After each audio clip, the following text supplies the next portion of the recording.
সারাদিনের কাজ ও ব্যস্ততা শেষে ইফতার বানানোর সময় নেই, তাই খেতে হবে সেই বাহিরের কিনা অস্বাস্থ্যকর ভাজাপোড়া। এখন থেকে নো টেনশন, স্বাস্থ্যকর ও সুস্বাদু ইফতার তৈরি হবে মাত্র 5 মিনিটে প্রাণ চিড়া দিয়ে। আজকে ইফতারের জন্য খুব সহজ আর ঝটপট একটা রেসিপি শেয়ার করব, চিড়া কাস্টার্ড ডিলাইট। সেই জন্য নিয়ে নিলাম আমার আজকের রেসিপির মেইন ইনগ্রিডিয়েন্ট প্রাণ চিড়া। প্রাণের চিড়াগুলো একদম পরিষ্কার থাকে, তাই ধুয়ে নেওয়ার প্রয়োজন হয় না। একটি বাটিতে নিয়ে নিলাম 2 কাপ প্রাণ চিড়া আর 2 কাপ পানি। এবার এই চিড়াগুলো পানিতে ভিজতে রেখে দিব 2 মিনিটের মতো। এই 2 মিনিটে একটি প্যানে দিয়ে দিলাম 2 কাপ ফুল ক্রিম লিকুইড দুধ আর হাফ কাপ চিনি। এবার নেড়ে চেড়ে দুধে একটি বলক তুলে নেব। দুধে বলক চলে আসার পর একটি বাটিতে নিয়ে নিয়েছি 1/4 কাপ কাস্টার্ড পাউডার আর 1/4 কাপ লিকুইড দুধ। এবার কাস্টার্ড পাউডার আর দুধ একসাথে খুব ভালোভাবে মিক্স করে একটা মিক্সচার তৈরি করে নিব।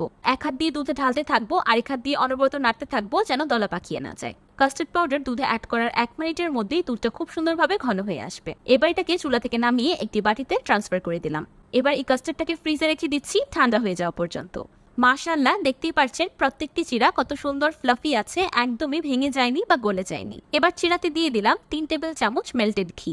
এবার ঘি চিড়ার সাথে আলতো হাতে মিক্স করে নিলাম। ঘি মাখানো চিড়াগুলো একটি বেকিং ট্রেতে ট্রান্সফার করে দিলাম। এবার 180 ডিগ্রি সেলসিয়াসে চিড়াগুলোকে বেক করে নেব 5 মিনিটের মতো। এই 5 মিনিটে চিড়াগুলো খুব ভালোভাবে ড্রাই হয়ে হালকা ক্রিস্পি হয়ে যাবে। আপনারা ইচ্ছে করলে এই কাজটা এয়ার ফ্রায়ারে বা চুলাতেও করে নিতে পারবেন। ওভেন বেক করাটা আমার কাছে বেশি ইজি মনে হয়। এদিকে তৈরি করে রাখা কাস্টার্ডটা খুব ভালোভাবে ঠান্ডা হয়ে গিয়েছে। দেখতেই পাচ্ছেন আগে থেকে কাস্টার্ডের কনসিস্টেন্সিটা আরেকটু ঘন হয়ে গিয়েছে। এবার কাস্টার্ডে অ্যাড করে দেব আমার পছন্দ মতো কিছু ফল।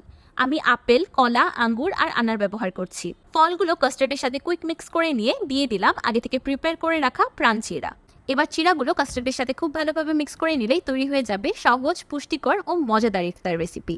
সারাদিন রোজা রাখার পর ইফতারে খাওয়া উচিত এমন খাবার যেটা খেলে পেট ঠান্ডা থাকবে আর পুষ্টিকরও হবে। তাই আমি নিয়ে নিলাম প্রাণ চিড়ার ঝটপট ইফতার চ্যালেঞ্জ। এবার পালা আপনার। প্রাণ চিড়া দিয়ে 5 মিনিটে তৈরি করুন যে কোনো স্বাস্থ্যকর ইফতার মেনু আর জিতে নিন প্রিমিয়াম ডিনার সেট সহ অন্যান্য আকর্ষণীয় পুরস্কার।